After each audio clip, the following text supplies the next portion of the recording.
So next is Newton's law of, what is it? Gravitation. Newton's law of gravitation. तो Newton's law of gravitation क्या बोलता है कि जो फोर्स है, okay, the force is directly proportional to the product of their masses m1 and m2. Product का मतलब होता है मल्टीप्लिकेशन. तो दो ऑब्जेक्ट है, एक ऑब्जेक्ट है A, सेकेंड ऑब्जेक्ट है B, दोनों के बीच में फोर्स ऑफ अट्रैक्शन क्या रहेगा? तो इसका जो मास है दैट इज कॉल्ड m1, इसका मास m2, तो इसका multiplication that is called product. इनके बीच में कितना डिस्टेंस है? लेट से जो वो डिस्टेंस जो है, this distance is called as r. What it is called as r. Okay, so what that law says that the force is directly proportional to the product of their masses and it is inversely proportional to the square of their distance between them. दोनों के बीच का जो distance है वो distance का square. Okay, अब अगर मैं ये प्रोपोर्शनैलिटी साइन निकालूंगा that is f is equal to, ये निकालने के बाद में इक्वल टू आएगा, इक्वल टू के साथ में एक कांस्टेंट आता है. हाँ, किसी भी लॉ में जब ये प्रोपोर्शनैलिटी साइन निकालना हो तो उसके साथ में क्या आएगा? Equal to an constant. Now the constant here, यहाँ पे जो कांस्टेंट होता है, this constant is g, that is gravitational constant. Okay, r square. समझ में आया? And this becomes your formula for force. Kepler's के जो लॉ दिए हुए ना, Kepler's law, Kepler's first law, Kepler's second law, third law, वो 3 लॉ में से एक लॉ आना चाहिए, इंपॉर्टेंट है वो. ओके, और उसके बाद में अब आ जाइए आप पेज नंबर 8 पे. 8 पे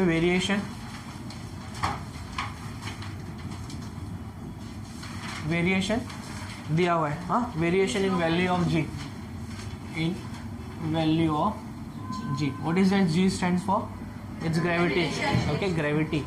ओके, तो जो ग्रेविटी होता है, ग्रेविटी मीन्स कोई भी चीज़ जब ऊपर से गिरती है तो कितनी ग्रेविटी उसके अंदर होती है, कितने फोर्स से, कितने स्पीड से गिर रही है.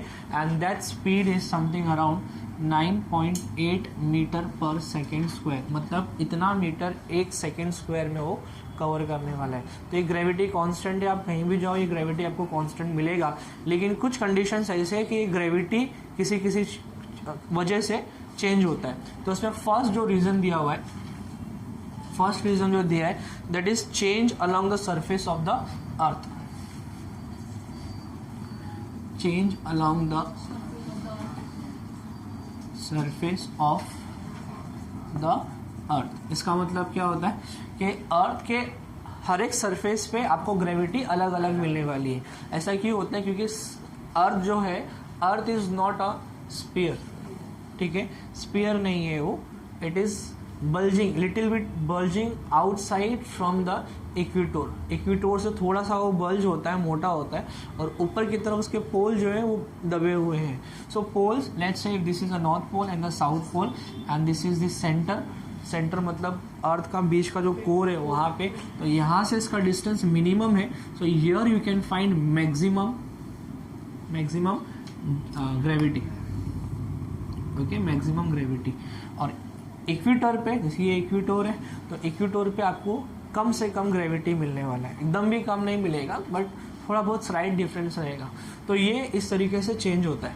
ओके, पोल्स पे हाईएस्ट रहेगा, इक्वेटर पे मिनिमम रहेगा. ये अर्थ के ऊपर की बात हो गई है. नेक्स्ट उसमें जो दिया है चेंज विथ हाइट. तो याद रखो, अर्थ के सरफेस के जैसे जैसे हम ऊपर की तरफ जाएंगे we move up side. Okay, Mount Everest का जो मैक्सिमम हाइट होता है it's 8.8. Yes, 8.8 kilometre. 8.8 kilometre. Understood? तो इसके भी और ऊपर जितना जितना ऊपर जाते जाएंगे ग्रेविटी आस्ते आस्ते कम होगी. मतलब as we move away from the surface of the earth the value of G decreases. The value of G decreases. तो टेक्स्ट बुक पे पेज नंबर 9 पे you can see that activity, place, height and gravity. Earth के surface पे 9.8 है, mount Everest पे भी 9.8 है. Maximum height reached by a man made balloon that is 9.66. Gravity, और फिर उसके बाद में वो जो सैटेलाइट का दिया है वो that is 8.7 at last 35,700 kilometres के डिस्टेंस पे इट इज़ 0.225. ओके, तो अभी इसके बाद जो नेक्स्ट दिया है तो शॉर्ट में कैसा लिखूंगा मैं इसको कि as height increases gravity G decreases. अभी next third one, change with depth. Depth का मतलब सबको मालूम है. तो डेप्थ के साथ में जैसे जैसे क्योंकि सेंटर है यहाँ पे, ओके, तो इसका जो ग्रेविटेशनल फोर्स जो रहेगा वो इंक्रीज होएगा क्योंकि अंदर की तरफ जाएगा. डेप्थ मतलब अंदर की तरफ ना. तो जैसे जैसे अंदर की तरफ रहेगा यहाँ पे ग्रेविटेशन ज़्यादा रहेगा, उसके अंदर और ज़्यादा रहेगा, उसके अंदर और ज़्यादा रहेगा with the decrease in the depth. जितना डेप्थ होएगा उतना ग्रेविटी इंक्रीज होने वाला है. ये 3 पॉइंट्स मैंने डिस्कस किया. इसके बाद में मास एंड वेट दिया हुआ है. मास और वेट के बीच में क्या डिफरेंस होता है? Mass and weight, weight is something जो आपको अर्थ खींच रहा है ना, तो कितनी ताकत से खींच रहा है, तो आप कितना प्रेशर डाल रहे हो अर्थ के ऊपर, वो आपका वेट है. Simple logic. और मास का मतलब कि आपके अंदर जो भी कुछ मटेरियल प्रेजेंट है वो सबको टोटल कर देंगे तो जो आंसर मिलेगा दैट इज मास. तो आपका जो अंदर का टोटल है वो मून पे जाके चेंज नहीं होने वाला, आप ही रहने वाले हो, तो मास ही रहने वाला है. वेट क्योंकि अर्थ के ऊपर ग्रेविटेशनल फोर्स डिफरेंट है, मून का डिफरेंट है, जुपिटर पे डिफरेंट है, ऐसे अलग अलग प्लैनेट पे अलग अलग फोर्स है. तो उसके हिसाब से आप उस धरती पे कितना प्रेशर अप्लाई कर रहे हो वो आपका वेट है. तो weight can be changed. Okay, आप यहाँ से मून पे जाओ आपका वेट दूसरा रहेगा बट मास सेम रहेगा. तो mass can not be change, weight can be changed. Okay, उसके बाद में न्यूमेरिकल्स इतना इस चैप्टर का मत करिए. सिंपल न्यूमेरिकल आने वाला है, सिंपल ही सॉल्व करो. जैसे कि 1/f वाला हो गया, या लेंस का पावर वाला है ना, पावर देन फोकल लेंथ, वैसे टाइप्स के जो न्यूमेरिकल्स है जो इजी है उस टाइप का अच्छे से सॉल्व करिए, उसको मत छोड़िए. Next come to escape velocity, that is page number 30. Escape velocity, escape ES.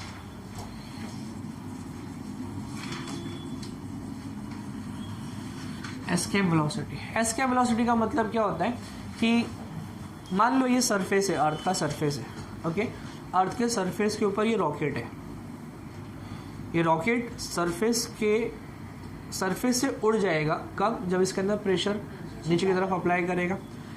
अब सबसे पहले उड़ने से पहले इसको जस्ट अर्थ के सरफेस से ऊपर उठना पड़ेगा. ऊपर उठने के लिए कुछ फोर्स चाहिए. ये फोर्स कितना होना चाहिए? अगर ये फोर्स अर्थ जितने फोर्स से उसको खींच रहा है उतना ही फोर्स अप्लाई करेगा तो जस्ट रुका रहेगा ये बस. अब थोड़ा सा और इसने फोर्स लगाया तो ये और ऊपर की तरफ जाएगा. समझ में आया?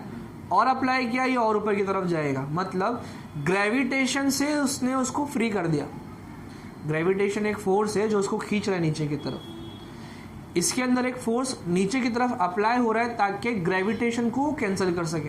Simple logic. समझ में आया? अब जब ये रॉकेट ऊपर की तरफ जा रहा है मतलब जितनी ताकत से अर्थ उसको खींच रहा है उतनी ताकत ये लगा रहा है अर्थ के ऊपर ताकि उसको खींचे ना, ऊपर की तरफ मूव करे. जब उससे ज़्यादा ताकत लगाएगा तो क्या आएगा? It will be escape. The velocity required to escape from the influence of gravity, earth की ग्रेविटी के खिंचाव से छूट के बाहर निकलने के लिए जो उसको स्पीड चाहिए, वेलोसिटी चाहिए, that is called escape velocity. समझ में आ गया? The minimum velocity required to get rid of the gravitational force of the earth, okay, that is called as escape velocity. Important है.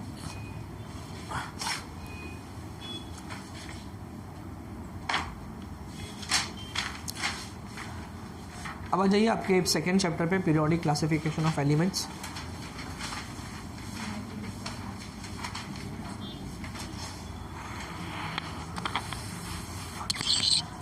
और जो चार्ट दिया था पेज नंबर 16 पे, पेज नंबर 16 पे एक चार्ट दिया हुआ है ना, ट्राइड वाला, हाँ, डोबिनेरस। तो who was the first scientist, पहले मुझे वो बताइए, who was the first scientist to classify all the elements, not all, whatever the elements were present at that time, so that was a Dobereiner. उसका जो rule है, that rule is called as Dobereiner triad. Triad का मतलब क्या होता है? Arrangement of 3 elements in a group, that is called as triad. अब उसका अरेंजमेंट भी बहुत अच्छे से होता था। अच्छा मतलब उसको बराबर से जो बीच वाला होता था, ओके, जिसका atomic mass number is just exactly the mean of the other 2। जैसे कि इसका अगर 2 है, फर्स्ट वाले का 2 है, सेकेंड वाले का पता नहीं x है, देन इसका 4 है, तो बीच वाले का क्या रहेगा? It will B 3। ओके, वैसे ये 6 है, x है और ये 10 है, तो इसको प्लस करना है, 2 से डिवाइड करना है, जैसा मीन निकालते तो वैसा आपको x का वैल्यू मिलने वाला है। तो उसने जो अरेंजमेंट किया था डोबी-रेनर ने, that arrangement was in ascending order of that, or we can say the middle one was the mean of the other 2 one. That's it. Okay, अब वो जो examples दिए हुए ना, LiNaK, lithium, sodium and potassium, okay, वो examples याद रखिए। आपको एग्जाम्पल्स के हिसाब से कुछ पूछ सकते हैं उसके अंदर, हाँ, जैसे कि मैच द कॉलम है या फिर फिलअप से, तो उसमें से पूछेगा आपको। सबसे इंपॉर्टेंट है फर्स्ट वाला एग्जांपल ये lithium, sodium and potassium. Next अभी ऑक्टेट, न्यूलैंड्स ऑक्टेट सबको पता है, सारे का मापा वाला। Okay, who was the first scientist to classify the elements successfully? Mendeleev. Okay, और कंप्लीट मॉडर्न पीरियोडिक टेबल किसने दिया है? It was Henry Moseley. Okay, so Henry Moseley was a successful one to classify it. Remember that. Okay. इसके बाद में atomic number आपको याद करना पता है? कैसे याद करते हो? What is that? H stands for hydrogen. Hi, hello. Okay, hi, hello. Life became more or for new. Nathu, Mangu, all silly persons surrounded cloudy army. तो H से लेके AR तक, AR मतलब एर्गॉन तक आपको याद रखना है। ओके, जो एटॉमिक नंबर रहेगा उनका उतने उसके पास इलेक्ट्रॉन रहने वाले। Atomic numbers and electron numbers both are same. Mendeleev periodic table में और हेनरी मोस्ले के पीरियोडिक टेबल में दोनों में क्या डिफरेंस था कि मेंडलीव ने बोला the periodic functions are the functions of their increasing atomic mass. वहां पे एटॉमिक मास वर्ड यूज किया है, यहाँ पे एटॉमिक नंबर वर्ड यूज किया है। Don't get confuse between that. Okay, atomic number 1 जो था दैट इज द मोस्ट, हाँ, हेनरी मोस्ले वाला, that is the most accepted theory or the table we can say. Now tell you what do you mean by electronic configuration? हो गया ना, लिख के ये, हाँ, बीच बीच पे भाई लिखते जाइए जरा। देखोगे मॉडर्न पीरियोडिक टेबल में वो जो ग्रुप्स एंड पीरियड्स दिए हुए, उसका मतलब क्या होता है कि अगर फर्स्ट ग्रुप है, फर्स्ट ग्रुप देखा है, hydrogen, then Li, then sodium, मैं बताता हूँ। है लीना की रब से फरियाद, देखिए, देखो ना, फर्स्ट लाइन, है लीना की रब से फरियाद, मिला है ना, है लीना की रब से फरियाद। तो जो पूरा लाइन है, हाइड्रोजन, लिथियम, देन सोडियम, उस पूरे लाइन में आपको उसके सेल के आउटर मोस्ट में एक ही इलेक्ट्रॉन मिलेगा। नहीं समझ में आया?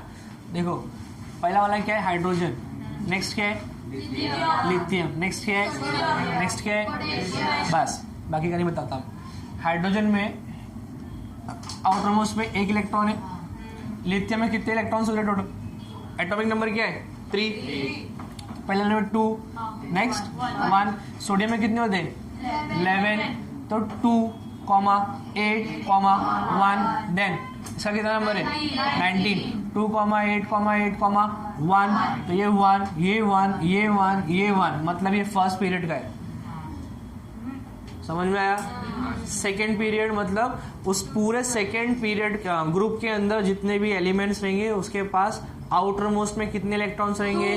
2। देखो बेटा मांगे कार स्कूटर,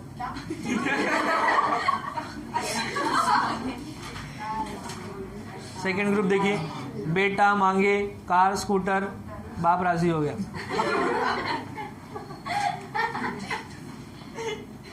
ओके, है लीना की रब से फरियाद, बेटा मांगे कार स्कूटर, बाप राजी। तो वो जो सेकंड ग्रुप है उस पूरे ग्रुप में क्या है, क्या है, आउटर मोस्ट में 2 इलेक्ट्रॉन रहेंगे। तो जो ग्रुप है वो ग्रुप का नंबर और आउटर मोस्ट में जो इलेक्ट्रॉन है वो सेम होते हैं, इसके लिए वो उस ग्रुप के अंदर ही अरेंज है। ठीक है। अब पीरियड्स का मतलब क्या होता है, पहले पीरियड में हाइड्रोजन है, हीलियम है ना, सेकेंड में लिथियम है, बोरोन, कार्बन, नाइट्रोजन, ऑक्सीजन है क्या नहीं। Hi hello life became bore core nor और फॉर न्यू, है ना, न्यू वहां पे खत्म हो गया इन्हीं पे। देन नथु, न्यू, नथु, उसके बाद है मंगू, अल्लू, 11, 12, 13। ठीक है, नत्थु, मंगू, अल्लू, 11, 12, 13। अब ये फर्स्ट पीरियड का मतलब होता है, देख इसके पास एक शेल है ना, अभी ये हटा देता हूं मैं, 1 एंड दिस इज 2,1। ओके, इसके पास एक शेल है, इसके पास देख 2 इलेक्ट्रॉन है ना उसके पास। देन इसके पास देख 2,1। इसके बाद कौन आता है, इसके बाद कौन आता है, बेरिलियम, है ना। Hi hello life became beryllium. Beryllium के पास, बेरिलियम का एटॉमिक नंबर कितना है, 4 है। तो 4 मतलब 2,2। तो कितने ऑर्बिट है, 2। कॉमा के 2 ही है ना, मतलब एक डिजिट कॉमा अगेन 1 डिजिट। ठीक है, तो इस पूरे लाइन में कहीं भी आप चेक कर लो सिर्फ 2 ही डिजिट मिलेंगे। देख कार्बन का एटॉमिक नंबर 6, तो 2,4, 6 हो गया ना, 2,4। तो 2 ही ऑर्बिट है। ऑर्बिट का मतलब समझ में आ रहा है। देख लिथियम के पास पहले वाले ऑर्बिट में कितना है, 2, सेकेंड में कितना है, 1। लिथियम के बाद कौन आता है, बेरिलियम, पहले में 2, दूसरे में 2। उसके बाद कौन आता है, 3। उसके बाद कौन आता है, कार्बन, 4। उसके बाद कौन आता है, नाइट्रोजन, देन 5, 6, 7। अंडरस्टूड। तो इस पूरे पीरियड में ये जो नंबर ऑफ शेल है ये सेम रहता है। तो number 2 indicates what, number of shell. Number 2 indicates what, number of. अब देख, आप बोलेंगे इसे 3 में 3 रहना चाहिए, तो देखना 2,8,1, 1 shell, second shell, third shell. इस पूरे लाइन में टिल एर्गॉन तक आपको 3 शेल मिलेंगे। फिर बोलेंगे इसमें 4 रहना चाहिए, 1, 2, 3, 4। ये 4th पीरियड में आता है। ठीक है, so period indicates number of shell and group indicates number of electrons in the outer most orbit और शेल वी कैन से। समझ में आ गया। ओके, अब मुझे बताइए, इसमें एक इंपॉर्टेंट क्वेश्चन ये आता है कि as we move up to down the atomic radius increases और डिक्रीजेस। एटॉमिक रेडियस पता है ना, सेंटर से आउटर मोस्ट। डिक्रीज कैसे होएगा, देख पहले ऑर्बिट में पहले वाले के पास एक शेल है, 2 शेल है, बढ़िया, 3 शेल है और बढ़िया, 4th शेल। तो as we move from up to down the atomic radius, but as we move from left to right, अब लेफ्ट से राइट में नंबर ऑफ शेल तो सेम ही रहने वाला है। अभी मैंने बताया नंबर ऑफ शेल सेम रहेगा, वो चेंज नहीं होएगा, बट क्या इंक्रीज होएगा, नंबर ऑफ इलेक्ट्रॉन्स इंक्रीज हो रहे हैं। तो अब शेल उतना ही है, इलेक्ट्रॉन इंक्रीज हो रहा है, तो आस्ते आस्ते कॉन्ट्रैक्ट होएगा टुवर्ड्स द सेंटर, बिकॉज जितना इलेक्ट्रॉन बढ़ेगा उतना सेंटर की तरफ वो अट्रैक्ट होएगा, और जितना अट्रैक्ट होएगा उसका रेडियस कम होते जाएगा। So as we move from up to down atomic radius increases, as we move from left to right the atomic radius decreases. Important question है वो।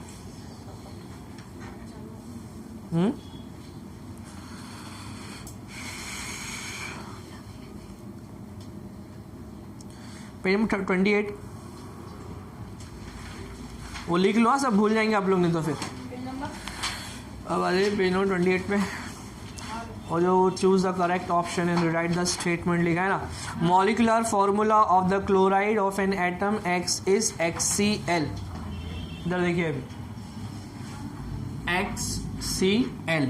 ये X कुछ भी हो सकता है, सोडियम, मैग्नीशियम, एल्यूमिनियम, कुछ भी है, वो आपको फाइंड करना है.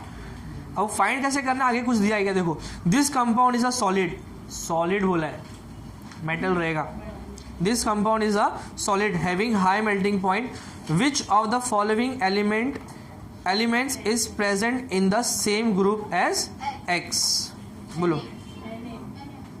इट विल बी सोडियम की वैलेंसी 1 है, क्लोरीन की वैलेंसी भी 1 है. ठीक है, तो NaCl. Got it. समझा. अगर Na नहीं देता ऑप्शन में, ठीक है, तो मैग्नीशियम एलिमेंट तो होता ही नहीं, क्योंकि सोडियम फर्स्ट ग्रुप से बिलोंग करता है. जितने भी फर्स्ट ग्रुप में इनकी वैलेंसी 1 है, याद रखो, ये सब की वैलेंसी 1. तो अगर सोडियम नहीं तो लिथियम रहना चाहिए था, लिथियम नहीं तो हाइड्रोजन रहना चाहिए था, तो HCl बनता था. समझ में आया. इसके बाजू वाला ग्रुप का कोई नहीं आएगा. Got it? अच्छा मुझे बताइए, हेलोजन कौन से ग्रुप को बोलते हैं. हेलोजन 17 ग्रुप देखा है, 17 ग्रुप आपने टेबल के अंदर, 17 ग्रुप हेलोजन. हेलोजन में कौन कौन से मेंबर है, fluorine, chlorine, bromine, iodine. Okay, अभी सुनिए उसको कैसा याद रखिए. Fluorine first class biryani I8, first class biryani I8, मतलब ये पूरा 17 ग्रुप है आपका हेलोजन्स वाला. First class biryani. Understood. What it. Okay, तो उसमें से find the odd man out करके पूछ सकते हैं. आपको 3 एलिमेंट दिए रहेंगे जो हेलोजन रहेंगे और एक फर्स्ट ग्रुप में से सोडियम दिया रहेगा. तो आपको आइडेंटिफाई करना है कि सोडियम फर्स्ट ग्रुप से बिलोंग करता है और हेलोजन मतलब फर्स्ट क्लास बिरयानी का जो रहेगा उसको अरेंज करके देखने का. ठीक है, चलो वो कंप्लीट हो गया. अभी इसके बाद में बेस में और अल्कली में क्या डिफरेंस होता है. बेस और अल्कली में क्या डिफरेंस होता है, इसके पहले ही मैंने आपको बताया था. बेस, कुछ बेस ऐसे होते हैं जो पानी में डिजोल्व हो सकते हैं, कुछ बेस ऐसे होते हैं जो पानी में डिजोल्व नहीं होते. The base which can not be dissolve in water, they are base. The base which can be dissolve in water, they are called as alkali. Alkali are nothing but base, but every base can not be an alkali, क्योंकि हर base पानी में dissolve नहीं होता, लेकिन जो होता है उसको क्या बोलेंगे, अल्कली. तो अल्कली को बेस बोल सकते हैं क्योंकि अब बेस को हमने डिजोल्व किया है तो अल्कली बोला है. बट हर बेस अल्कली नहीं हो सकता है, बट हर अल्कली बेस है. Every Maharashtrian is an Indian, but every Indian can not be a Maharashtrian. It's like that. Every base can not be a alkali, but every alkali is a base.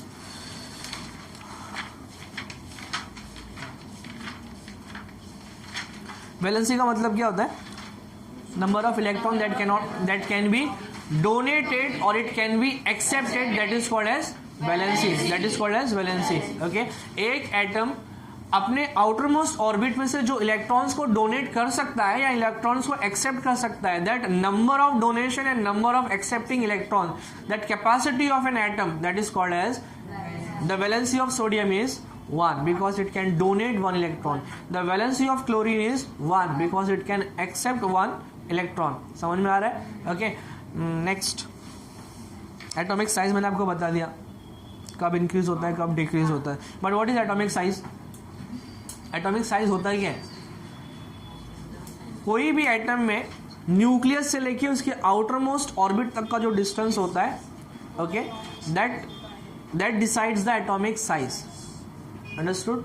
समझ में. Atomic size का मतलब जैसा आप circle draw करते हो, centre होता है, रेडियस होता है, सेम वैसे ही है ये सेम वैसे ही है. एटॉमिक साइज मतलब the size of the atom. तो कितना है, it is dependent on the radius of the atom.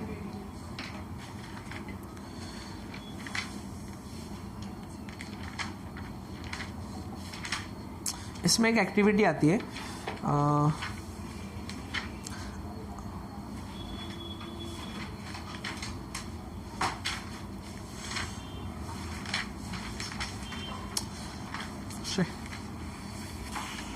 Electronic configuration करने आएगा ना आपको, ये करने आता है सबको. Name any one element which belongs to first period. Name any one element belongs to first group. Again hydrogen. First period भी है, फर्स्ट ग्रुप भी है. ऐसे भी हाइड्रोजन, ऐसे भी hydrogen. Name an element which belongs to third period and first group. First period, second period, third period and first group. Sodium. समझ में आया? Okay. Name an element which is halogen. बोलो हेलोजन एग्जाम्पल बोलो. First class biryani I ate. ऐसा लिखना नहीं वहाँ पे. बोले वहाँ पे क्वेश्चन है कि name any one element which belongs to halogen group and you are writing first class biryani I ate. Completely wrong. 0 marks will get. Understood. What you will write? Iodine. क्या लिखना है? वापस बोलिए क्या लिखोगे? One example of halogen. Come on say. One example of halogen. One example of first group. Hydrogen, lithium, sodium. Name any one element in which outermost orbit contain only one electron. Another example. Lithium. Another example. समझ में आ गया? Hydrogen भी उसका example है. ठीक है. तो ये है लीना की रब से फरियाद, जो पूरा वही हो. क्या फरियाद है कि पूरे आउटर मोस्ट में एक ही इलेक्ट्रॉन क्यों दिया हमें. ठीक है. अभी जीरो ग्रुप. जीरो ग्रुप क्या होता है? जीरो ग्रुप एलिमेंट जो लास्ट में देखा कोपचे में लास्ट में पड़ा है 18 वाला. हाँ, वो जो 18 वाला ग्रुप है that group is zero group. Why it is called zero group? Because वो एकदम सीधे साधे एलिमेंट्स. उसको कुछ भी करो कुछ नहीं करेगा वो, जब तक वो अनस्टेबल नहीं होगा, जब तक उसका रिएक्शन नहीं होगा. So they are basically stable element. They never react with any other elements of their own. Okay. तो जीरो ग्रुप जो होता है वो जल्दी रिएक्शन नहीं करेगा. Give an example of zero group. Helium, argon. Okay बस उतना याद रखना, ज्यादा याद नहीं करने का. Okay. One example of zero group का कौन से? Helium, argon, neon. वापस बोलिए. समझ गया? Okay. Next question. Name any give one example of an atom of an element in which outermost orbit contain 2 electrons. देख कैसा याद रखने का. सोडियम के आउटरमोस्ट में कितना था? तो इसके बाद जो आने वाला रहेगा उसके पास 2 रहेगा, उसके बाद वाले के पास 3 रहेगा. नत्थु मंगू अल्लू बताया मैंने. तो नत्थु का 1 था, तो मंगू का 2, देन उसका. समझ में आया? तो मैग्नीशियम आंसर है. नत्थु मंगू. मंगू मीन्स मैग्नीशियम, अल्लू मीन्स. समझा? तो आउटर मोस्ट में 1 इलेक्ट्रॉन मतलब सोडियम, 2 इलेक्ट्रॉन मतलब 3 इलेक्ट्रॉन मतलब. समझ में आया? Name an give an example of an element whose valency is 0. तो 0 बोला मतलब जीरो ग्रुप. सिंपल है. 0 मतलब zero group. So which group? 18 वाला. तो नियॉन, देन एर्गॉन, क्रिप्टन. वैसे एग्जांपल रहेगा. गिव रीजन टेक्सटुअल है. देखो फर्स्ट गिव रीजन जो दिया है ना, atomic radius goes on increasing while moving from left to right in a period. Okay. First give reason. और मैंने अभी डिस्कस किया आपसे. थर्ड गिव रीजन देखिए. Atomic radius goes on increasing down the group. Why it increases? Because number of shells are added as we move to the second next group next period. The number of shells are added. That's इसके बाद में आप आ जाइए next chapter पे, chemical reactions and equations. इसमें तो कुछ लिखना है? ये लेके मिटा दिया होता था.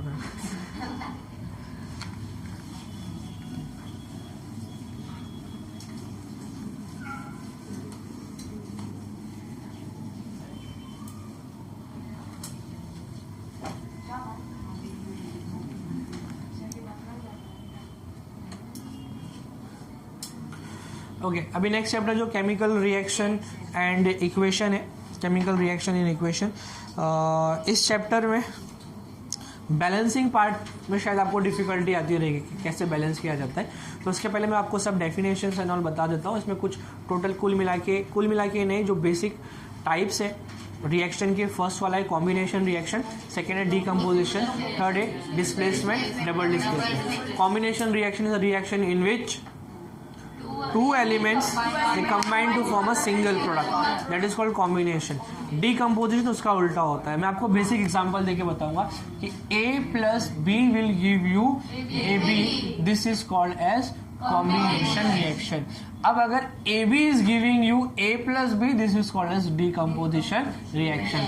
Fe plus S reacts with each other, it forms FeS. This is a combination reaction. Okay, समझ में आ गया ये. नेक्स्ट तो कॉम्बिनेशन हो गया, डिकम्पोजिशन हो गया. Next displacement reaction. Which reaction? Displacement reaction. Displacement reaction में एक पावरफुल एलिमेंट होता है और सेकेंड लीस्ट पावरफुल होता है. पावरफुल दोनों भी होते हैं बट उसमें से एक ज्यादा पावरफुल वाला रहेगा और एक कम पावरफुल. नेक्स्ट क्या बताया मैंने? Displacement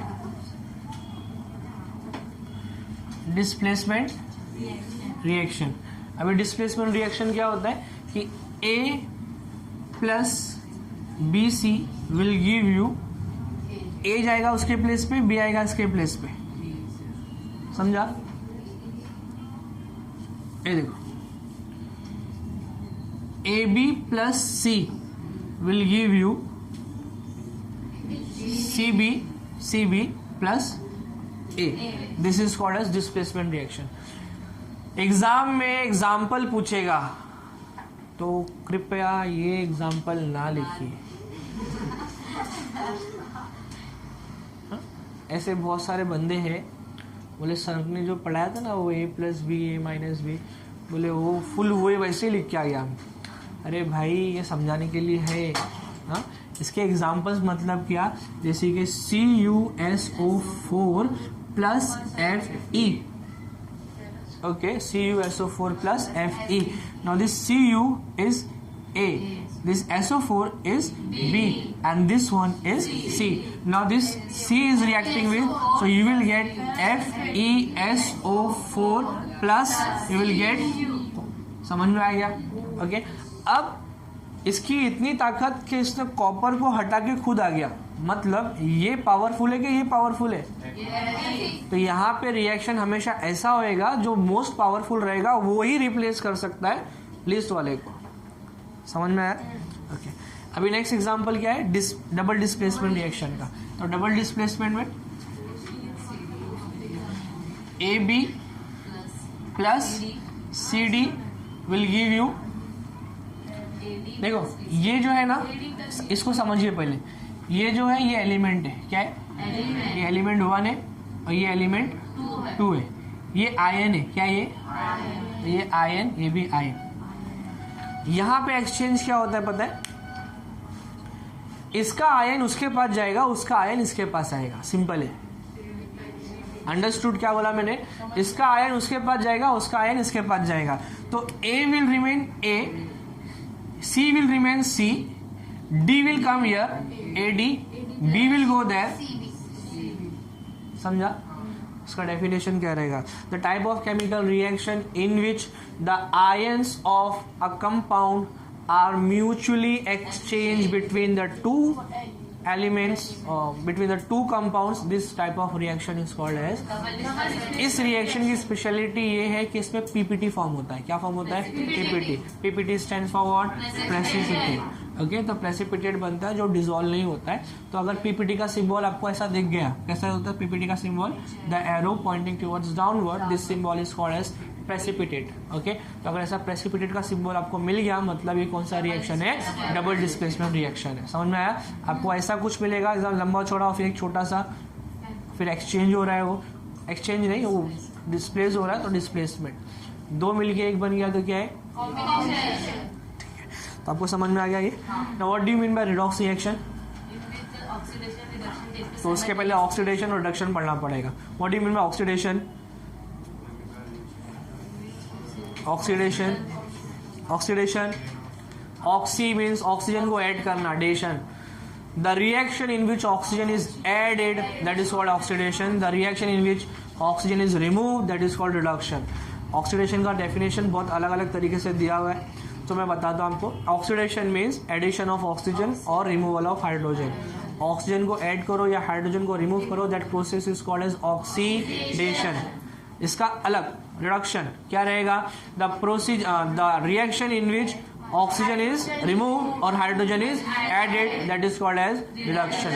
And the reaction in which oxidation as well as reduction occurs simultaneously, मतलब साथ ही में साथ होता है दोनों का, that is called as redox reaction. Okay, the reaction in which oxidation and reduction occurs simultaneously, साथ ही साथ, that is called as redox reaction. समझ में आ गया redox reaction क्या होता है? ओके इसके बाद में न्यूट्रलाइजेशन और करोजन का टॉपिक दिया है. करोजन पता है करोजन क्या होता है?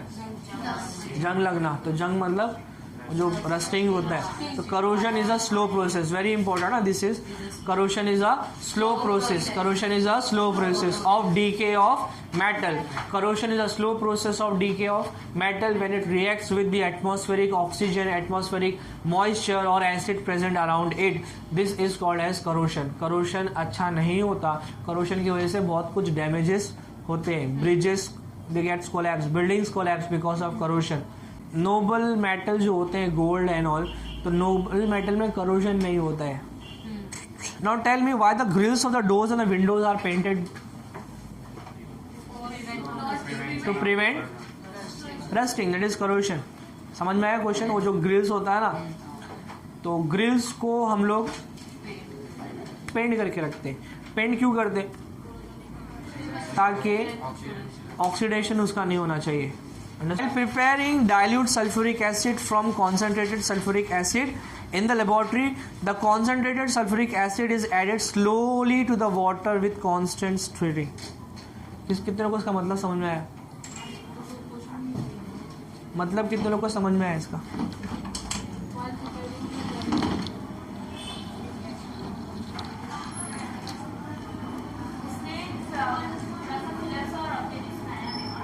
तू नहीं जाएगा घर पे आज? 2 बजने से 3 बजे रात के. मैं आज जगने वाला, मुझे काम है बहुत सारा. तू नहीं जाएगा.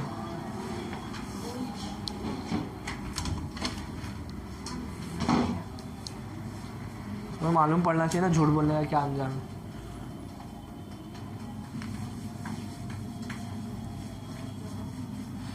भाई देखो 2 घंटे का बोला है मैंने आप लोग को कि 2 घंटे में कंप्लीट करूँगा मैं.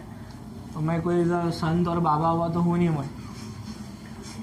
समझ में आया कि 2 घंटे में पूरा पढ़ा के छोड़ दूँगा? नहीं.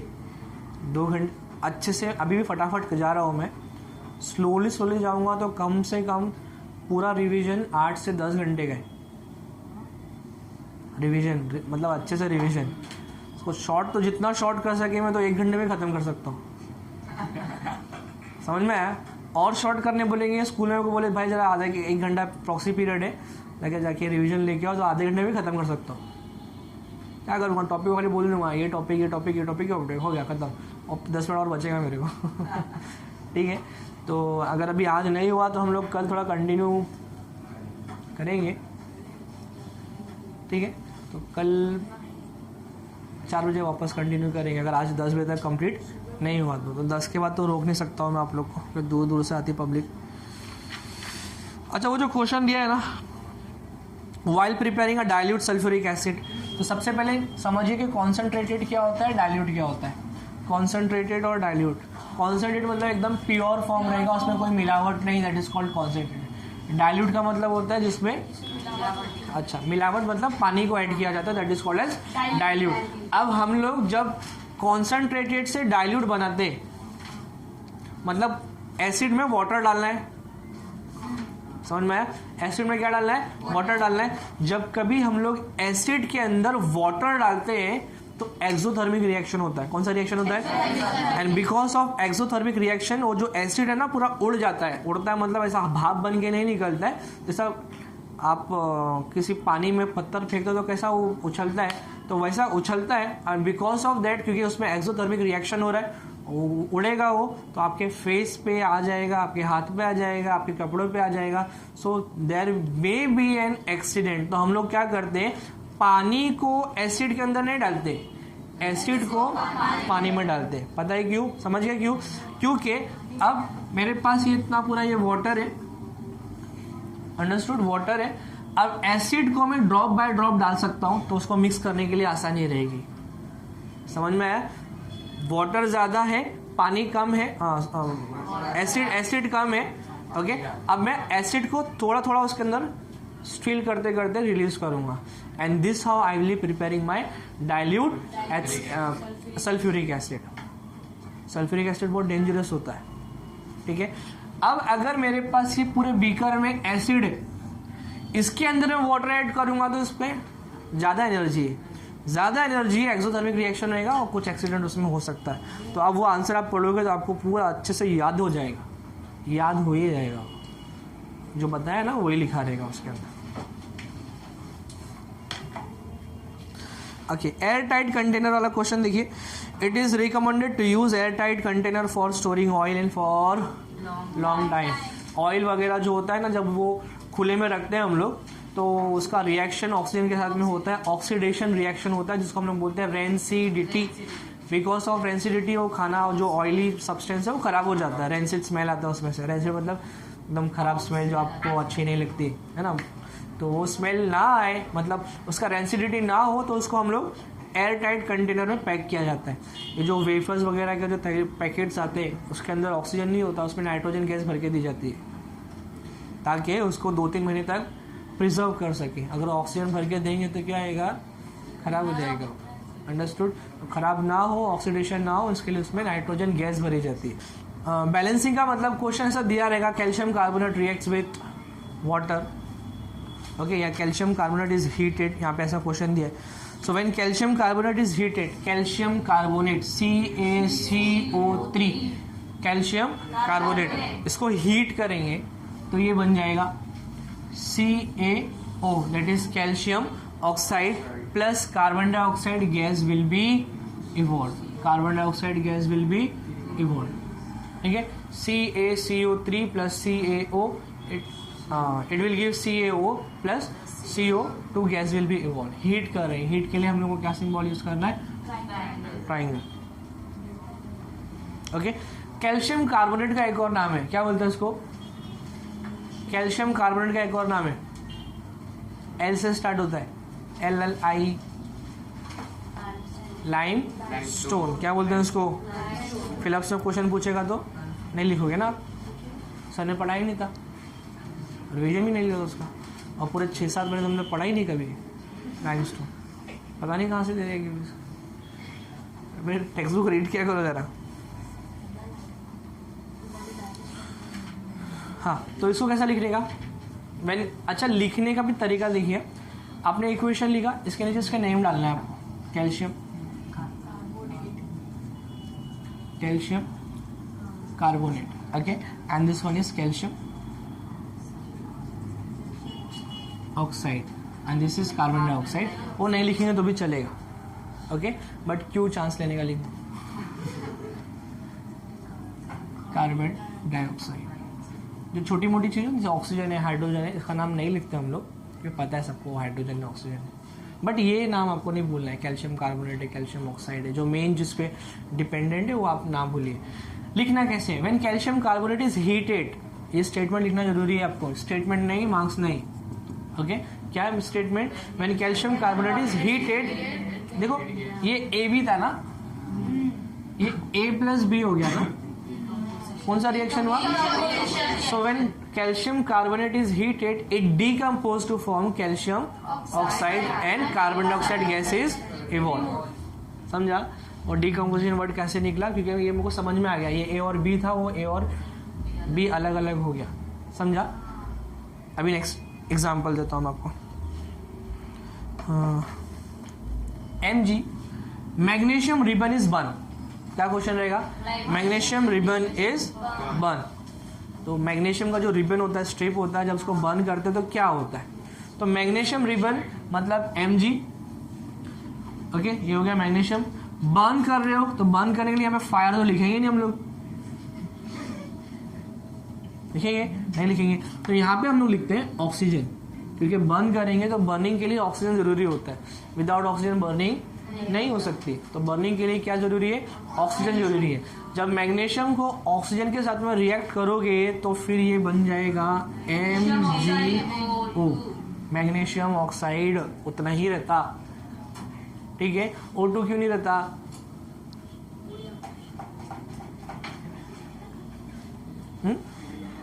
उड़ जाएगा वो।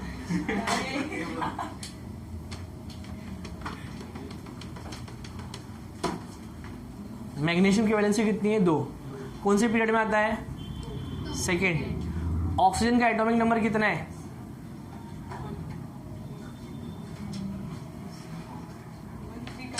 ऑक्सीजन का एटॉमिक नंबर कितना है? 8। तो उसकी वैलेंसी कितनी रहेगी? 2,6। 2,6 7 8 मतलब 2 वैलेंसी है, समझा। ऑक्सीजन की भी वैलेंसी 2, मैग्नीशियम की वैलेंसी 2, समझ में आया? तो दोनों ज्वाइंट हो जाएंगे।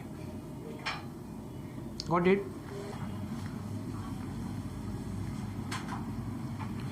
यहाँ पे ऑक्सीजन कितना है? 2। बोले जोर से, कितना है?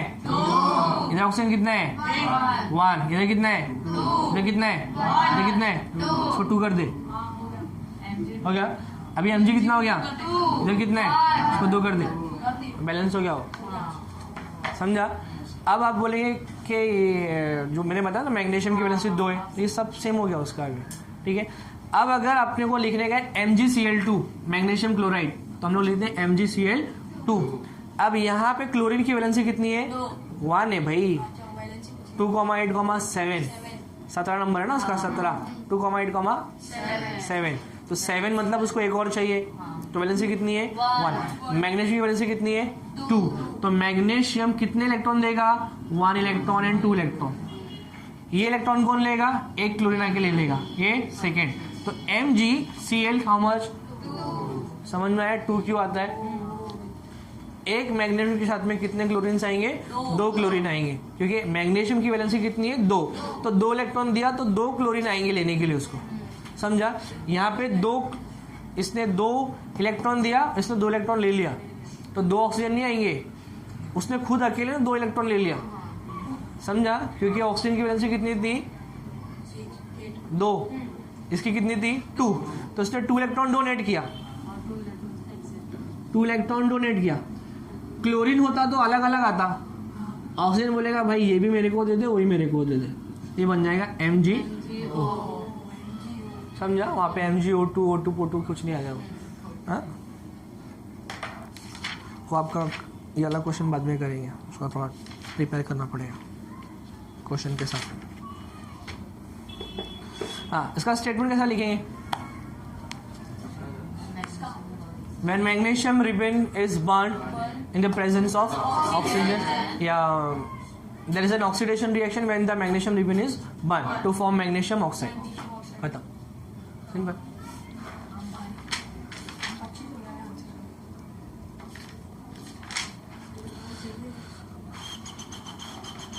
हाँ, इस चैप्टर में ना एक चीज और इम्पोर्टेंट है, वो क्या है?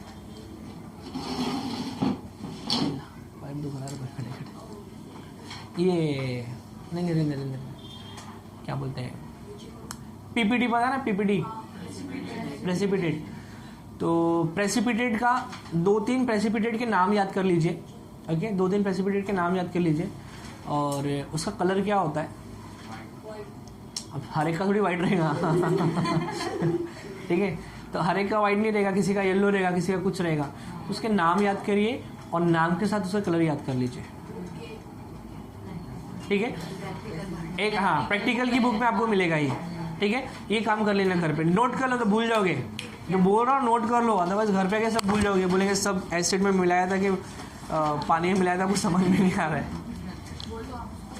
बोल दिया, वापस नहीं बोलता हूँ।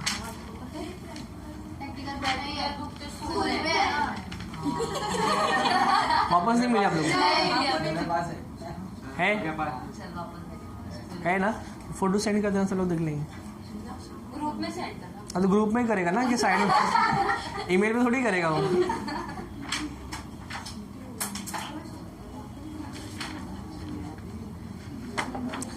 अच्छा,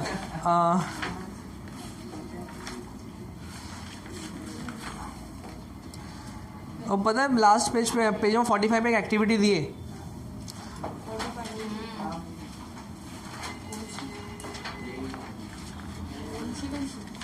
ऑब्जर्व द फॉलोइंग पिक्चर. हाँ ये हाँ, वेरी वेरी इंपॉर्टेंट, मार्क कर लो उसको. स्टॉप IMP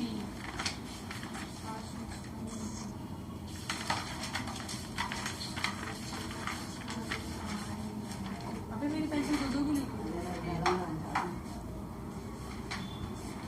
अच्छा, number of electrons in the outermost shell of alkali is how much? Important question है. To prevent rusting a layer of dash metal is applied on iron sheet.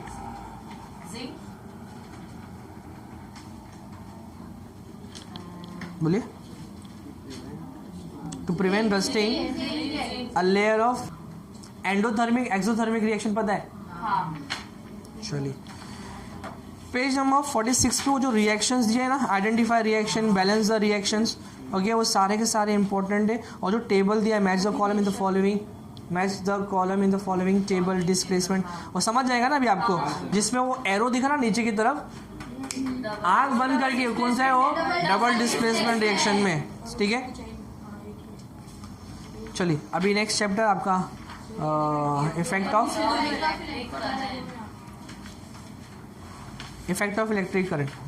Effect of electric current में last time जो मैंने आपका revision time जो लिया था, how heat is generated, वो part करिए. उसका जो जूल्स लॉ है वो करिए.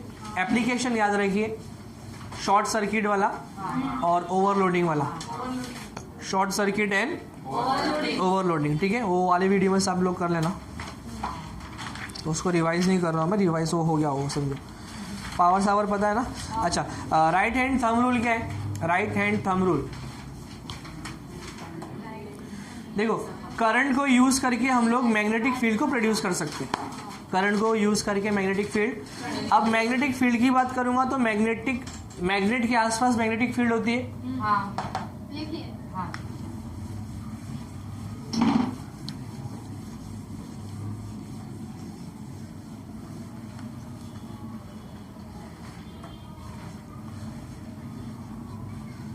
ये बार मैग्नेट है, north pole and south pole. Okay, इसमें नॉर्थ पोल से जो मैग्नेटिक फील्ड निकलता है, मैग्नेटिक लाइंस ऑफ फोर्स निकलते हैं, it enters to the south pole. Direction याद रखिए, north to south it will be. From where to where? From north to south. From north to south. Okay, अगर आपने arrow गलत बना दिया तो रॉन्ग, उसका मार्क्स नहीं मिलने वाला आपको. मतलब आपको उसका कॉन्सेप्ट नहीं पता है. ठीक है, arrow from north to south. What is? अच्छा, अब जैसे इसके आसपास मैग्नेटिक फील्ड होता है जिसमें magnetic force can be experience, that is called magnetic field. Similarly अगर कोई एक कंडक्टर है, जैसे ये कंडक्टर है, इसके अंदर से करंट पास हो रहा है, तो इसके आसपास भी क्या प्रोड्यूस होता है? Magnetic field. मतलब करंट को यूज करके मैं मैग्नेटिक फील्ड को प्रोड्यूस कर सकता हूँ. ओके, अब जब मैग्नेटिक फील्ड को प्रोड्यूस कर सकता हूँ मतलब उसके पास मैग्नेटिक लाइन्स ऑफ फोर्स रहेगा. अब मैग्नेटिक लाइन्स ऑफ फोर्स रहेगा तो फिर क्वेश्चन अराइज होता है कि उसका डायरेक्शन क्या रहेगा. डायरेक्शन क्या रहेगा मतलब, जैसे यहाँ पे नॉर्थ टू साउथ है. अब अगर एक कंडक्टर है, कंडक्टर के आसपास अगर आपको मैग्नेटिक फील्ड नजर आ रहा है तो उसके आसपास का डायरेक्शन जो रहेगा मैग्नेटिक फील्ड का, वो ऐसा रहेगा या ऐसा रहेगा, क्लॉकवाइज रहेगा या एंटी क्लॉकवाइज रहेगा. क्लॉकवाइज मतलब वो ऐसे गोल घूमेगा या ऐसे गोल घूमेगा. ठीक है, तो राइट हैंड थंब रूल क्या बोलता है कि hold the conductor in your right hand such that your thumb is showing the direction of flow of current. Current ऊपर की तरफ जा रहा है तो उसको भी ऐसा पकड़ो, but it should be insulated wire. मालूम पड़ा करंट पास हो रहा, पकड़ लिया.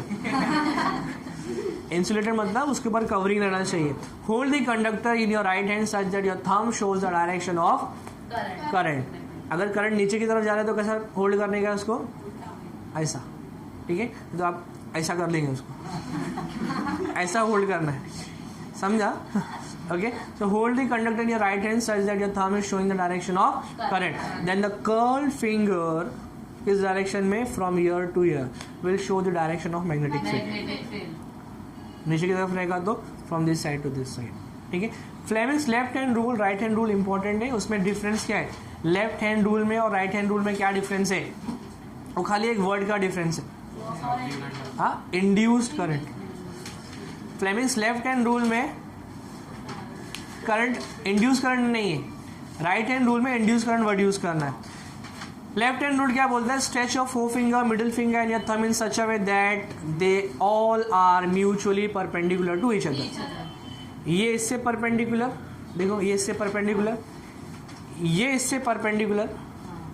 हाँ, अब ये लाइन और ये, मतलब ये फिंगर और ये फिंगर, ये इससे perpendicular. So this is perpendicular to this one to this and this one to this, all are mutually perpendicular to each other. Stretch your forefinger, middle finger and your thumb in such a way that they all are mutually perpendicular to each other.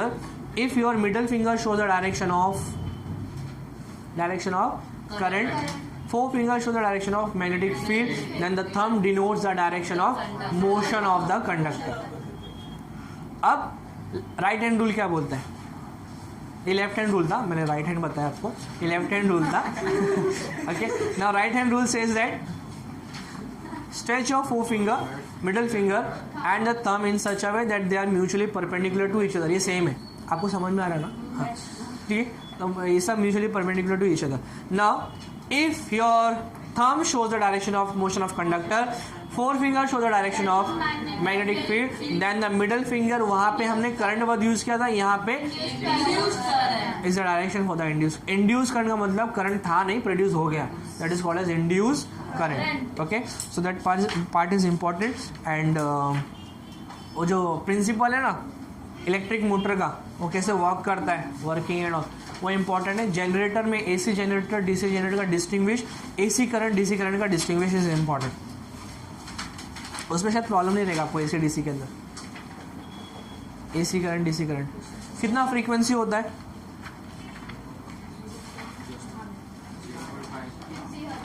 5050 hertz, याद रखिए 5050 hertz उसका frequency है। अच्छा, ये chapter को अगर आप लोग चाहते हो कि मतलब थोड़ा सा ऑप्शन टाइप रख दें तो आप रख सकते हो, कोई हर्ज की बात नहीं है, ठीक है। बट जितनी छोटी छोटी चीज़ें उसको मत ऑप्शन में रखिए, वो आप करके जाइए, डायग्राम्स एंड ऑल करके जाइए। शायद से डायग्राम दिया हुआ रहेगा इलेक्ट्रिक मोटर का, आपको डिस्क्राइब करना पड़ेगा या लेबलिंग करना पड़ेगा, वैसा आ सकता है। तो छोटे मोटे क्वेश्चन को स्किप ना करो तो अच्छा है।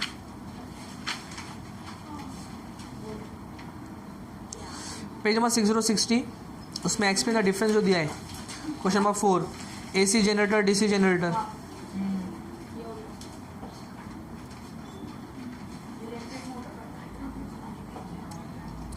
Give scientific reasons.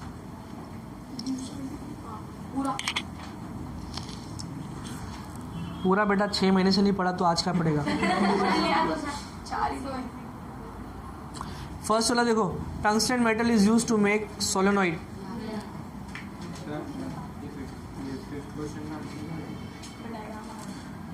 Which device is used to produce electricity? Generator. हाँ, electric generator.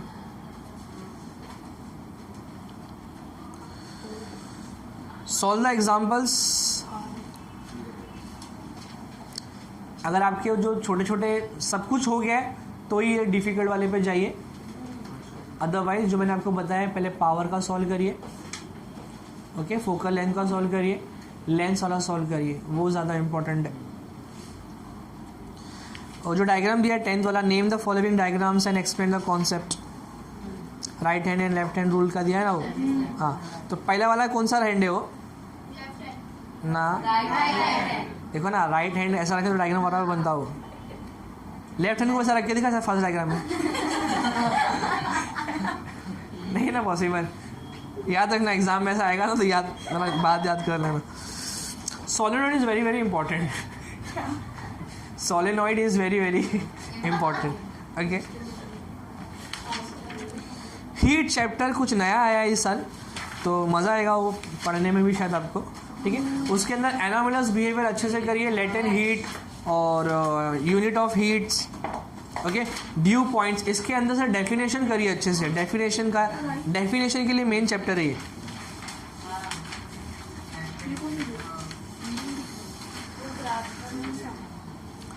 Okay, due point, absolute humidity, relative humidity, specific heat capacity very very important, latent heat capacity, latent heat very very important. वो एक diagram दिया है, देखो page number, क्या diagram किया है, page number 68 पे, वो कॉपर और लीड वो एग्जाम्पल दिया है। तो सबसे ज़्यादा नीचे तक कौन गया? वैक्स में, मतलब तीनों को साथ में गर्म किया और तीनों को साथ में नीचे फेंक दिया वैक्स में। तो जो जितना ज़्यादा गर्म रहेगा उतना फटाफट मेल्ट करके नीचे जाएगा। तो सबसे ज़्यादा हीट गेनिंग कैपेसिटी किसके पास है? उससे कम किसके पास है? उसके बाद किसके पास है? खत्म, पास हो गया तुम लोग कल। नेक्स्ट,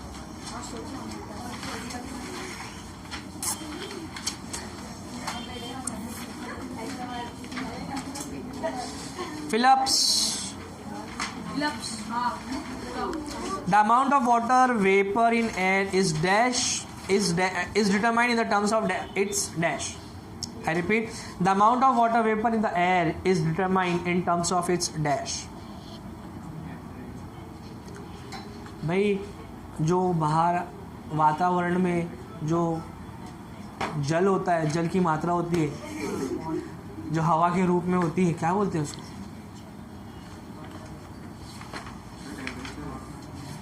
बोलो, ये तो हम लोग नॉर्मली यूज करते हैं अपने डे टू डे लाइफ में वर्ड्स। बोलिए क्या बोलते हैं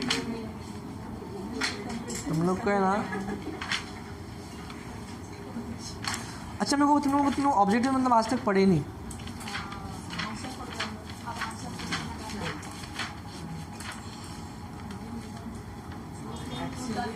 हाँ, ह्यूमिडिटी आंसर करेक्ट है, लेकिन तुम लोग आज तक मतलब पढ़े नहीं। हाँ, मैं बताऊं, जिसको ऑब्जेक्टिव्स नहीं आता ना वो परसों का पेपर नहीं लिख सकता, because science paper is activity based. Activity based का मतलब ऑब्जेक्टिव टाइप्स रहेगा। आप बहुत बड़े बड़े आंसर पढ़ के गए, कुछ नहीं आएगा,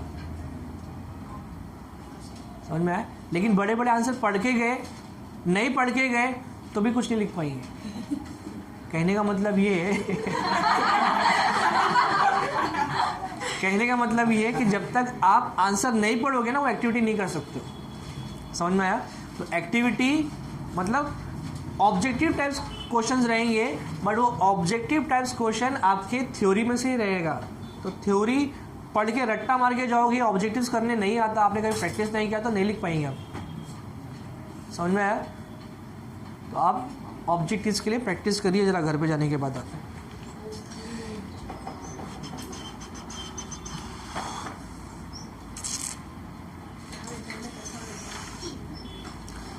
चैप्टर नंबर 6 पे आइए अब। हाँ, क्या हुआ? हाँ, chapter number 6 refraction of light में रिफ्रैक्टिव इंडेक्स का डेफिनेशन इंपॉर्टेंट है, एब्सोल्यूट रिफ्रैक्टिव इंडेक्स इंपॉर्टेंट है, सबसे कम रिफ्रैक्टिव इंडेक्स। क्या हुआ, कुछ ज़्यादा फास्ट बोल रहा हूँ क्या? Refractive index, absolute refractive index.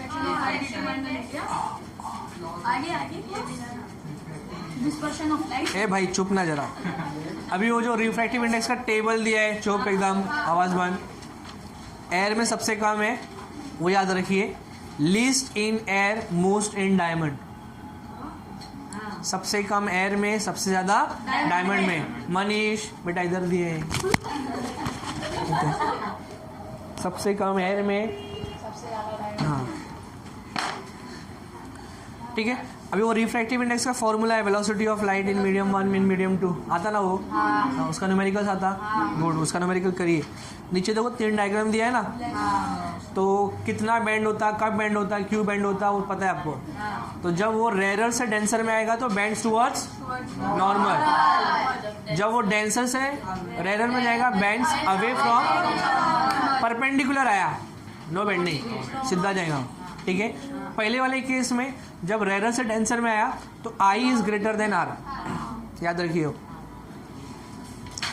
अभी आ जाइए आपके ट्विंकलिंग्स ऑफ स्टार और apparent position of star, effect of atmospheric refraction, सबको पता है वो क्या होता है? लिख लेंगे ना उसका आंसर, इंपॉर्टेंट है, इंपॉर्टेंट है। स्कैटरिंग, ये पेज इंपॉर्टेंट है, पेज नंबर 676 इंपॉर्टेंट है, ठीक है। स्कैटरिंग ऑफ लाइट सबको पता है। स्कैटरिंग क्या होता है?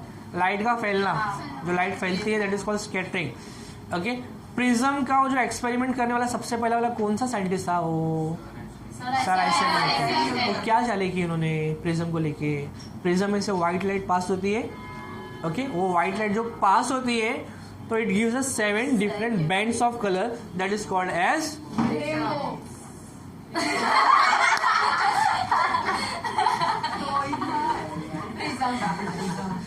That is called spectrum.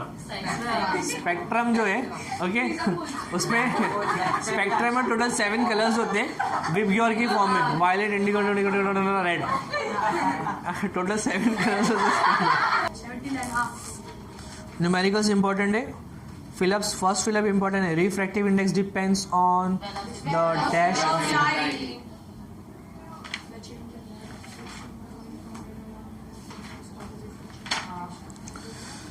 हाँ आ जाइए लेंस चैप्टर पे भैया, 10 को 10 का। कितने चैप्टर बाकी है अभी? 4 और 4 में से वो तो वो 6 वाले चैप्टर तो नहीं कराऊंगा।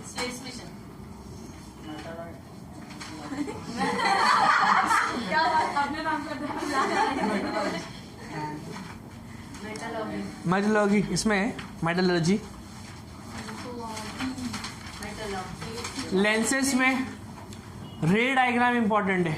आपकी वीडियो लेंसेस में रे डायग्राम इंपॉर्टेंट है, रूल्स इंपॉर्टेंट है। When a ray of light is parallel to the principal axis, then after what? Refraction. What is the difference between reflection and refraction? Reflection में और रिफ्रैक्शन में क्या difference है? Reflection मतलब आईने से या किसी भी सरफेस से लाइट रिफ्लेक्ट होकर पीछे जाती है, उसको क्या बोलते हैं? रिफ्लेक्शन। रिफ्रैक्शन मतलब जब एक मीडियम से किसी और मीडियम में जाता है, जैसे कि गैस से एयर से ग्लास में गया या एयर से पानी में लाइट जाती है, तो लाइट का डायरेक्शन जो है चेंज हो जाता है। That change in the direction of the light is called refraction. Okay, अभी लेंसेज के अंदर आपको रिफ्रैक्शन के एप्लीकेशंस, अच्छा एप्लीकेशन में स्टडी किए, यहाँ पे आपको इमेज कैसे फॉर्म होता है वो करना है। अब मैं इसमें आपको कुछ एक्सप्लेनेशन ना देते हुए खाली आपको इम्पोर्टेंस बता देता हूँ। Lens formula, magnification formula important है। Human eye very very very very very important. Human eye, human eye, human eye में जो आउटर मोस्ट जो कॉर्निया होता है ना, ब्लैक वाला देखा, वाइट जो पूरा लेयर होता है, okay, that is called as cornea. क्या बोलते हैं उसको? वो कॉर्निया है। उसके बाद में जो ब्लैक कलर का डायफ्राम दिखता है ना, okay, that diaphragm is called as iris. क्या बोलते हैं? आइरिस। ओके, और आइरिस के बीच में मतलब जैसे कि ये आपका ब्लैक वाला पार्ट है, उसके बीच में सेंटर में आप एक ओपनिंग दिखता है।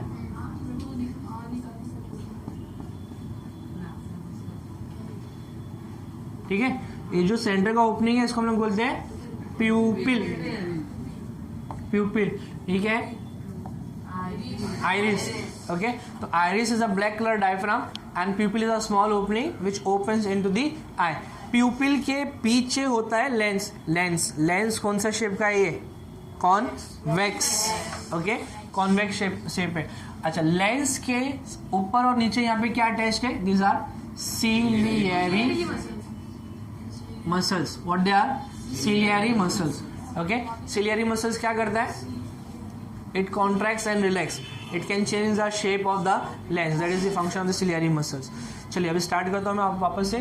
Cornea is a transparent material from which the most refraction occurs into the human eye. Iris is a black colour diaphragm, okay, at the centre of which there is a pupil. क्या function है कि जब ज़्यादा bright light होती है, जब light बहुत ज़्यादा आती है आंखों के अंदर, एट दैट टाइम ये जो आइरिस है ये कॉन्ट्रैक्ट होता है, और जब ये कॉन्ट्रैक्ट होता है तो प्यूपिल का डायमीटर कम हो जाएगा। कम हो जाएगा तो कम लाइट अंदर जाएगी। जब लाइट डिम है, लाइट चली गई, आपको स्टडी करना है, मोमबत्ती लगाया तो आप ऐसा आँख फाड़ फाड़ के पड़ते हैं।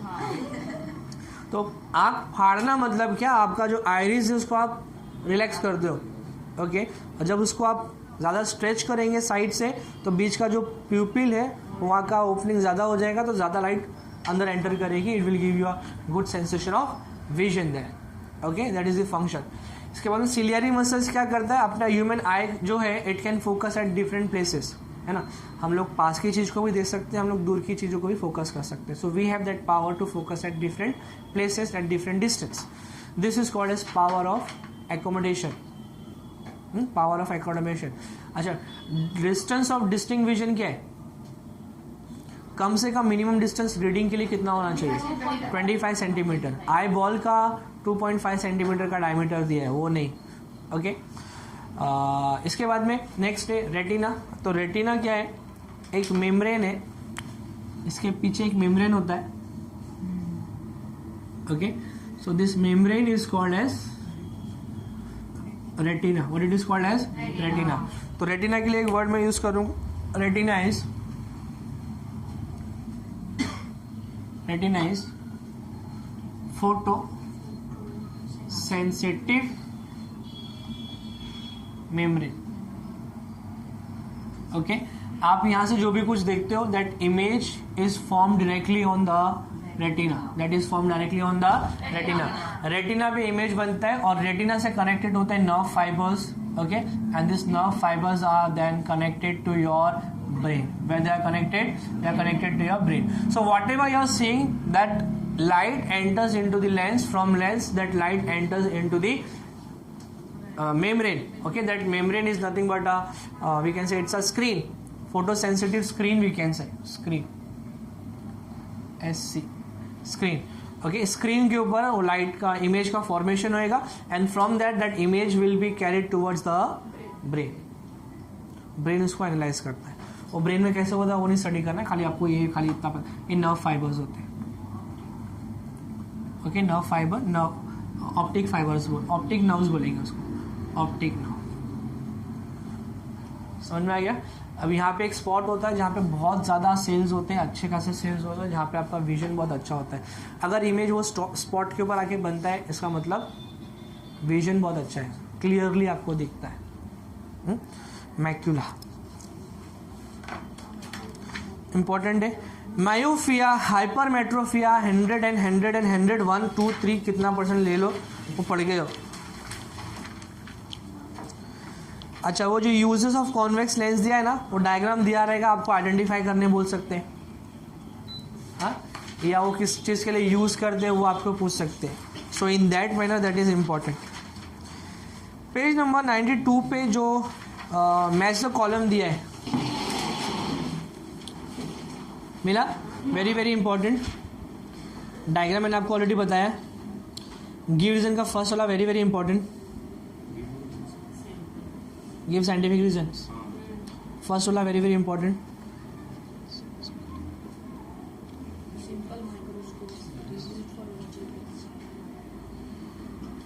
थर्ड वाला is also important. We cannot clearly see an object kept at a distance less than 25 centimeters.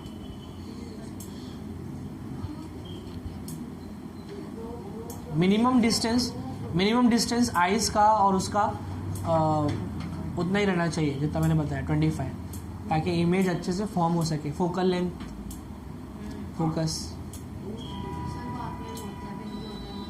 नहीं, वो अभी नहीं बताएंगे, वो अभी नहीं बताएंगे क्योंकि वो अपना टॉपिक नहीं हो, कि वो बताऊंगा तो फिर अभी न्यूमेरिकल्स आर इम्पोर्टेंट।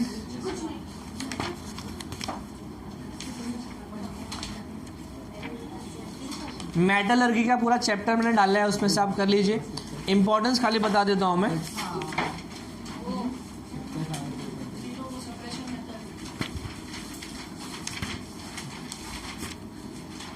उसमें मैग्नेटिक सेपरेशन का डायग्राम करिए, ओके, और हाइड्रोलिक सेपरेशन का एक्सप्लेनेशन करिए, हाइड्रोलिक वाला, और जो फ्रोथ फ्लोटेशन है उसका एक्सप्लेनेशन याद रखिए। डायग्राम इतना इम्पोर्टेंट नहीं है उसका। हाँ, अभी यहाँ पे देखिए एल्यूमिनियम सिंबल, पेज नंबर 103 पे aluminium symbol AL, atomic number 13, colour silver white, electronic configuration वो याद करिए। और bears process, electrolytic reduction of alumina important है। इलेक्ट्रोलाइटिक रिडक्शन ऑफ एल्यूमिना पता है, उसमें मैंने आपको एक गिव रीजन बताया था, the length of the electrode decreases,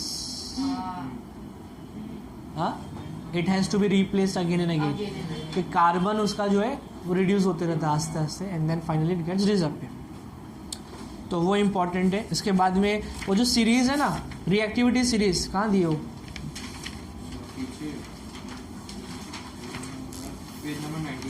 page number 97 में तो रिएक्टिविटी सीरीज दिया है। वो आपको ऑर्डर में अरेंज करने के लिए आ सकता है। पेज नंबर 97 पे देखो ना, ऊपर सीरीज दिया है, potassium, sodium, lithium, cadmium, magnesium, aluminium, zinc, iron, tin, lead, copper, mercury, silver, gold. हाँ चलिए, अभी करोशन तो ऑलरेडी हमने पढ़ा चुका है। एनोडाइजिंग इंपॉर्टेंट है, गैल्वेनाइजेशन इंपॉर्टेंट है। 107 पन्ना नंबर।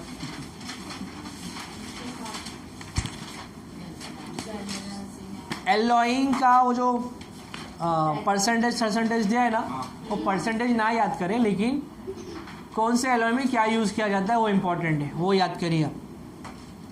आप मार्क कर रहे हो ना, good. Write the names. Alloy of sodium with mercury,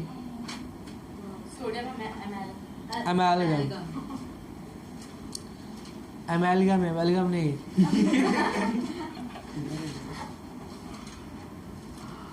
okay, page number 109। क्या हो रहे? 109। उसमें जो क्वेश्चन नंबर 7 है ना, the electronic configuration of metal A is 2,8,1 and that of the metal B is 2,8,2। देखो 2,8,1 लास्ट में 1 है, सोडियम है। हाँ, टोटल 11 नंबर है ना उसका। फिर उसके बाद में 2 आ गया ना, आपको पता चल गया क्या है वो। अब क्वेश्चन पढ़ो। विच of the two metal is more reactive? Right the reaction with dilute sulphuric acid. Reaction लिख सकते हो उसका।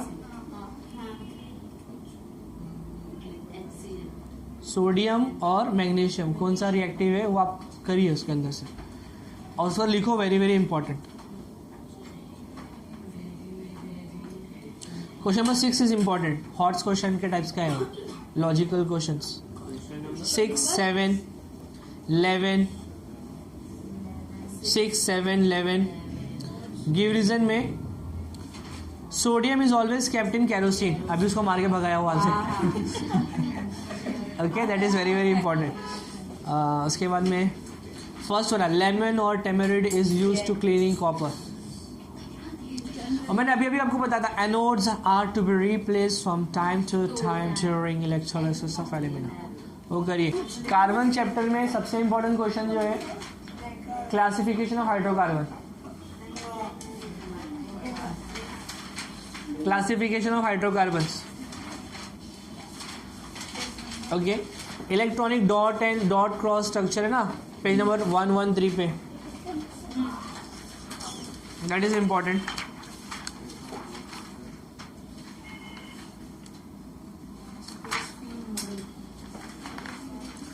कैटिनेशन का डेफिनेशन सुन लो, मैं बोलता हूँ।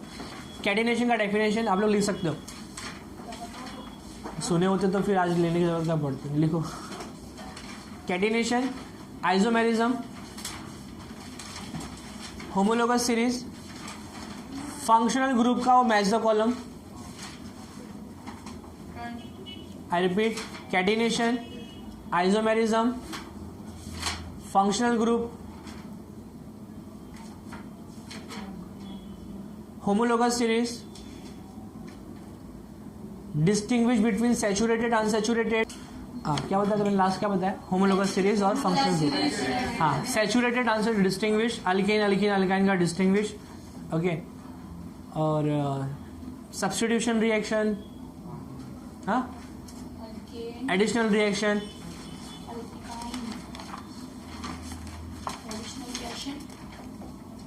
आयुपेक में सिंपल वाला आयुपेक तो सबको आता है अच्छे से मेरे ख्याल से। हाँ, वीडियोस है उस पर देख, डाला क्या नहीं वीडियोस में, तो उसका आप देख लीजिए। आयुपेक करिए, इंपॉर्टेंट है। एक आयुपीएस ही आएगा ही आएगा, 1 आयुपीएस सिस्टम।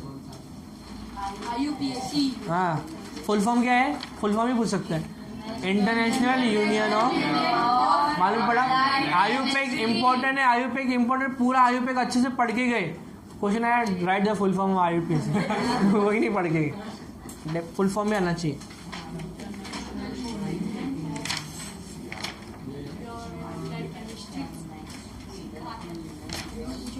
और पता नहीं क्यों मुझे लग रहा है पेज नंबर 132 से कुछ आने वाला है, 132 133 से।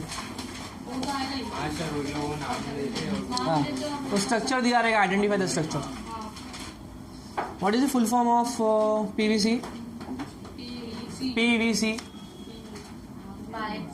हाँ हाँ हाँ हाँ, क्या क्या बोले? पाइप्स, हाँ, polyvinyl chloride. As far as possible पूरा स्टेटमेंट लिखिए, पूरा स्टेटमेंट लिख के आप उसका आंसर लिखिए, that is the best part. Okay, डरने की जरूरत नहीं है, जितना करा है, जितना अभी तक पढ़ा है उतना ही आप पढ़िए, कुछ नई नई चीज़ें मत पढ़ो। जितना पढ़ा है आपने उतना पढ़िए, उतना रिवाइज करिए, उतना हो जाएगा तो कुछ आगे का पढ़िए, ठीक है। और इसके बाद में न्यूमेरिकल जो है, जितने इजी न्यूमेरिकल्स है वो सॉल्व करिए। न्यूमेरिकल्स कंपलसरी आएगा ही आएगा। सुन लो, वापस बोलता हूँ मैं। डायग्राम्स में स्पेक्ट्रम का डायग्राम करिए, जो मैंने आपको बताया डायग्राम्स, वो सारे डायग्राम्स करिए, वो डायग्राम्स आने वाले एग्जाम में। और बैलेंसिंग इक्वेशन आएगा और एक आईयूपीएक सिस्टम का एक क्वेश्चन आएगा, ठीक है। ये 3 क्वेश्चन कंफर्म है। Got it? All the best, thank you.